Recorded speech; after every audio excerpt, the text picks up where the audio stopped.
If I had to put making a video game sequel on a tier list of the hardest things to do ever, it would go in the S double plus tier right next to being a Kanye West fan in the Big 2-5. Having a sequel to a video game, and especially a narrative video game, is one of the hardest sequels, if not the hardest sequel, to make in any form of media ever. Just based off the sole fact that you have to restart progression for new players, while also keeping it fresh and exciting for returning players, makes it a whole can of worms in itself. Top that off with the writing and voice acting and game design and actual acting that goes into this. You can see why I put it on the Kanye West level. So why am I yapping about this? Because I love these games, except for this one. I do not like this one, but we'll get to that. And the amount of time and effort that goes into making these games shouldn't be tarnished because one guy who's chronically online didn't like some aspects of it. Just a fair warning, I will be spoiling all of these games, every single one of them. If you haven't played them, if you care about them, you should low-key like the video and come back. That was cringe. So with that being said, let's talk about Spider-Man 2. Actually, we're going to talk about Spider-Man 1 first because this game is a certified hood classic through and through. The gameplay is phenomenal, the story is amazing, the movement, I mean, the first time swinging around as Peter Parker, like, that changes a man. This is not a video glazing video game prequels, it's a video talking about the sequels. And sadly, Spider-Man 2 is mid. We'll start with the good stuff, which is gameplay. The gameplay is an improvement throughout the whole thing. It has more of a focus on aerial combat, so you're not hitting the same combos with the punch and slide between the legs, punch again, that you were in the first game, while also introducing a bunch of new movement mechanics, like the wingsuits for Miles and Peter, and then Miles' electric whatever, and Peter's iron spider legs, which help move throughout New York even better, which is great. And that's it for good stuff. The rest of the game just is lackluster, to say the least. My main complaint with this game is its story, and also its writing. So if you're mainly a gameplay guy, you're gonna have a lot of fun with both these titles. Honestly, the second game's gameplay is better than the first. If you're able to scratch the specific itch of movement and combat and everything all put together, that just gives you hours upon hours of replayability. I am someone though who does care about a video game story, because in a game like Spider-Man and Spider-Man 2, the story is the main motivator, it's pushing the plot along. And if it's trash, then I'm just not gonna be able to get immersed in the game. A good example of this is Spider-Man PS4. The story beats in this one, however, just do not hit the same. One of my main complaints with this story is Harry Osborn. I have a hard time trying to care for him because the game doesn't give me the proper amount of time to actually grow and like him. I'm a fan of this Harry. I'm even kind of a fan of this freak.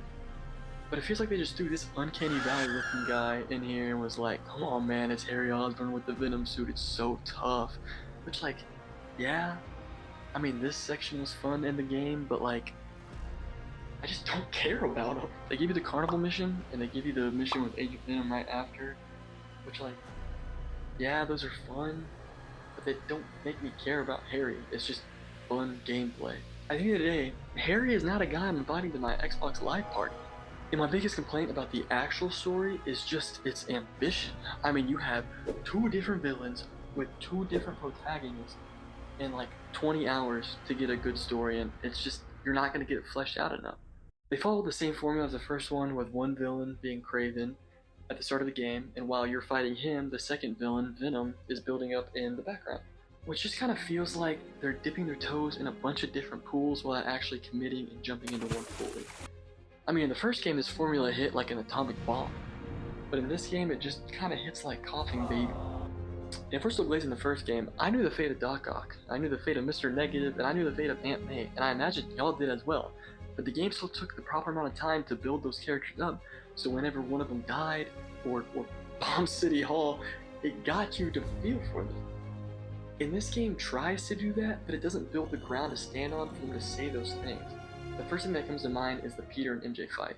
And in this fight, Scream starts talking about MJ's insecurities with Peter, about how he treats her like a baby and how she feels like she's living in his shadow. The only time this is ever really expressed in the game is whenever Peter gets mad at her for sneaking into museums and stuff for her reporting gig, which like, yes bro, these are super villains you're dealing with, you are a regular person. But this is actually time for her to get upset at Peter, and then you as the player would be like, dang, she's low-key got a point. I mean, Peter's low-key babying her and she's a grown woman. And finally, the writing, like I mentioned earlier, is just not good. I mean, Peter's written like Celtic Shack here. Like, he gets bodied by a refrigerator. Are we watching the same scene? Like, where's the Spidey sense? What are we doing? Like, Insomniac is treating my goat, probably your goat as well, like a freaking old man who just escaped the nursing home. Throw out the silver alert. I get they're trying to pass the torch to Miles, which is great because I love Miles when he's not in this Colgate Adidas looking suit. But it just feels like they're making Peter weaker to push this, and it's just not a good reason. It's not good writing. Somehow Palpatine returned. Like, what are we doing? This also goes into my biggest complaint with video game sequels, and it's how writers sometimes struggle to find a reason as to why the character is weaker in the sequel than they were at the end of the prequel. Which, yes, this is a difficult question to answer. I mean, how do you justify a character like Spider-Man getting fully reset after all the upgrades and stuff he got beating Doc Ock? So what great reason did Insomniac come up for as to why Peter is now hooping like Kanye off the nitrous? Which is so disappointing because the answer is staring them right in the face. They could have thrown in a couple one-liners during the Sandman fight about how Peter just got back from his 3-month vacation, which is his first vacation in 8 years, and how he's kind of trash now, or he needs to get better. I would have taken that. It's just something. It's just something there because it just feels lazy. It feels like they just didn't care enough to give a reason. What's even crazier is they do mention this vacation with MJ at the end of the game when she's airing out Venom Nest like it's Modern Warfare 2019. And I know she's rocking the MP5 Car 98 loadout. It's just disappointing seeing a game only deliver on one aspect from its prequel when it is a narratively driven game and its story is just objectively not very good. Now, a game that I think did deliver on all fronts is God of War Ragnarok. Once again, we're going to talk about God of War 2018 just to kind of get it out the way. It's a nice story with Kratos and Atreus, and you get to see how they grieve their wife/mom. The main mission of this game is to go spread your mom/wife's ashes, which leaves this kind of quaint story. You're not really killing a bunch of gods. You kill like 3, I think, and you meet a character named Freya who also deals with grief, and you see how she does it in a different light. And it's this nice, quaint and beautiful and like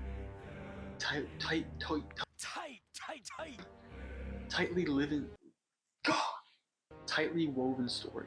It also sets up the sequel well by starting Fimbulwinter, which is the catalyst for Ragnarok and the end of the world, but really the end of Asgard.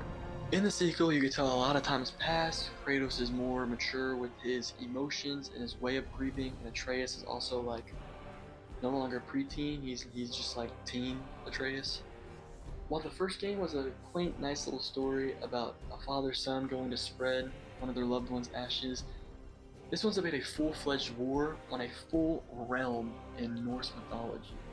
The way both these stories are interconnected by being so different but also being so similar is insane storytelling, and it does not get its flowers enough. And they're able to pull it off due to the writing and the storytelling, because it is a narrative game and it knows that. The performances in this game are Oscar worthy. Chris Judge earned that 8-minute Yav session at the Game Awards. I do not care what you have to say.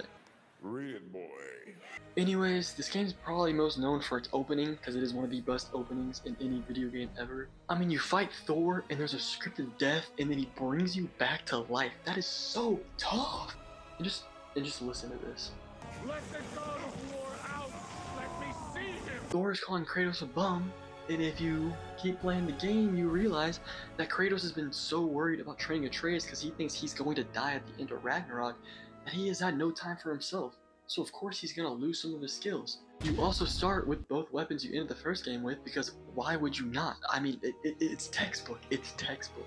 I honestly have no complaints about this game. I mean, even the map. You play on Midgard, but it's during Fimbulwinter, so you still visit familiar locations, but it's all changed up because it's freezing. You even play as 2 protagonists in this one as well, but I feel like this game does it way better from a story perspective. You don't get to choose when you play as Atreus or as Kratos in the main story, and I think that's great. I think this is a perfect plot device because it keeps me, the player, informed about everything that's going on and allows for 2 separate stories to go, while also seeing that the stories are going to connect at some point, and it's going to be good. And it does, because the Siege of Asgard is like one of the best moments in God of War ever, probably.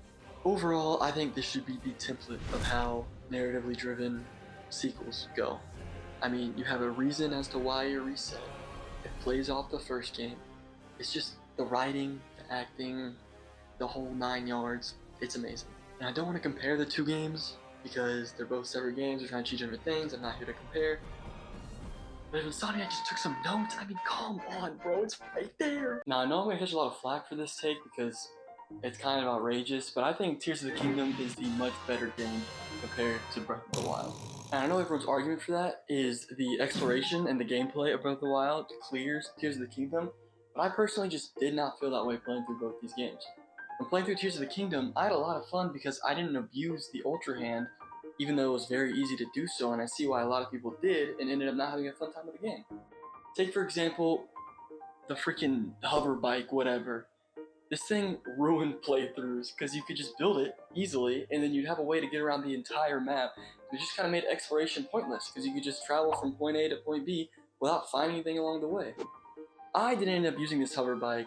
Instead, I rode my horse across the countryside at 15 frames per second, the way Nintendo intended, on this poorly optimized Switch that's like 7 years old. And for me, it made the experience better because I was able to immerse myself in Hyrule once again and rediscover things that I haven't seen since the game came out in 2017. And also, the story of Tears of the Kingdom is way better than the story in Breath of the Wild, but it's because it kind of had to be. Your main motivator in Breath of the Wild is just to explore, and it just works for that game because Hyrule is this massive map that you have full access to when you start the game, so your only quest of defeat Ganon works, because you just figure out other stuff to do.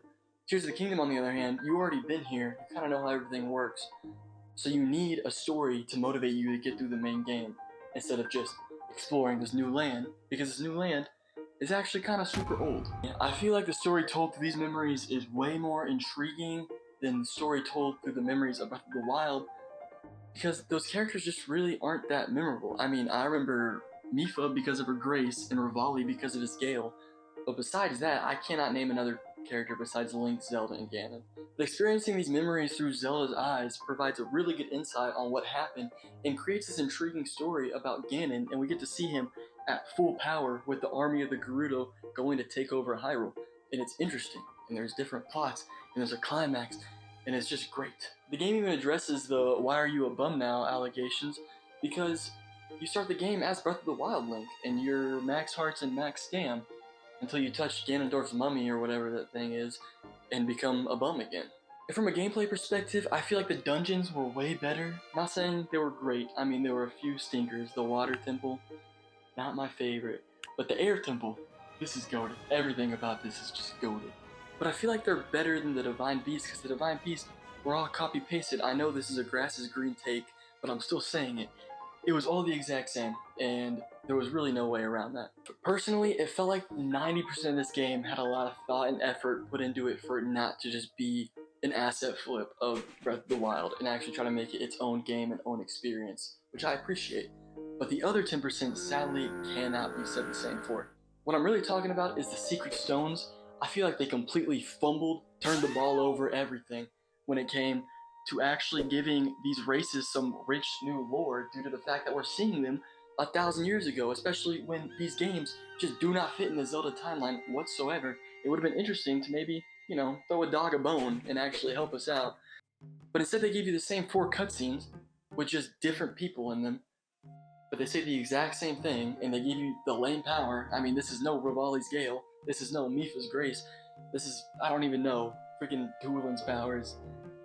They're all a joke. And also, I feel like the shrines, they could have gone about this better. Whenever they completely reworked the Divine Beast, it was great, and they just kind of didn't do that with the shrines. They just kind of made them Zonite shrines instead of like Ancient Guardian, whatever this tech is called. And I feel like it was another missed opportunity, Whenever you finish a shrine, you get a quarter of a power-up. You don't even get the full power-up. And it just doesn't feel rewarding. It feels kind of grindy, and I know it gives the reason, the incentive to explore, but like I said earlier, that incentive really isn't there for Tears of the Kingdom because we've already explored this map. I mean, if you're playing Tears of the Kingdom, odds are you've played Breath of the Wild. You know what this Hyrule map looks like. So really, they should have focused on a better way of progression instead of just recycling the same shrines. But overall, I really like Tears of the Kingdom. I don't know, it is not a masterpiece, it is not perfect, but it was a really fun time that I had with this game, and I think it did a good job as a sequel in what it should have been and what it was trying to do. A game that did not do a good job as a sequel is Bioshock 2. I am a big fan of the Bioshock series. Bioshock Infinite might be like top 15 games of all time. Bioshock 1 is probably up there as well. Bioshock 2 is in my bottom 5, bottom 2, not 2, worst games I've ever played. And my main issue with Bioshock 2 comes from the gameplay. The way the gameplay works in Bioshock 1 is you play as this guy. And you go around Rapture, which is the sunken city, and you have to go kill a bunch of splicers, which are basically like LA Fent zombies. And whenever you die, they don't respawn, but you don't regain any ammo. So you just keep like brute forcing the level until you get through it, or you just find more ammo, which is usually the case. The way you get the good ending in these games is you fight big daddies, which are basically like mid-level bosses, and they have little sisters with them. And you kill the big daddies, and you pick up the little sister, and you go throw her in this little hole in the wall, and you do that with all the little sisters, and then the end of the game, you freaking get to see them all grow up, and they're like surrounding you on your deathbed, super cute, whatever. At the end of Bioshock 1, you get turned into a big daddy, so you can go save these little sisters. And it is the worst part of the game, respectfully. There's a section of the game, I remember this vividly, and you're the big daddy, and you have a little sister, and you follow the little sister around, and she's harvesting Adam, which is the drug that makes you have superpowers, from dead bodies. And I remember sitting here as the player thinking, man, this sucks. I really hope this is not the main gameplay mechanic of Bioshock 2. And needless to say, I was disappointed. So the way the Bioshock 2 good ending works is instead of just saving the little sister and throwing her in a wall, you have to go harvest Adam with her from like 2 or 3 dead bodies, right? But while you're doing this, enemies are constantly spawning, which is fine, you know, you gotta defend her, it makes sense. My only issue is, if you die here, you lose all your ammo, but those guys will respawn whenever you try to start the mission again. So there's really no way to do it if you just keep dying. And I know that's a skill issue, but at the end of the day, it's low-key a development issue. Because like, who greenlit that idea? How does that make any sense in these higher ups? This is the first game I just put on easy mode and I speedran the bad ending because I did not care. Thankfully, Bioshock Infinite takes place in Colombia, which is beautiful. I mean, come on, are we looking at the same scene here? Like, come on. But I don't know what genius greenlit this idea at 2K, because it just makes no sense. I'm so glad this is not in Bioshock Infinite, and I wish they would make a Bioshock 4, or even like the Netflix movie, but we all know they're putting another billion towards 2K to put Jason Tatum on the cover again. Thank you so much for watching my video. First video, Loki don't even know if it's gonna hit YouTube. I'm just gonna edit this part for no reason. Like, subscribe, hit that bell. Yeah, more to come, I guess.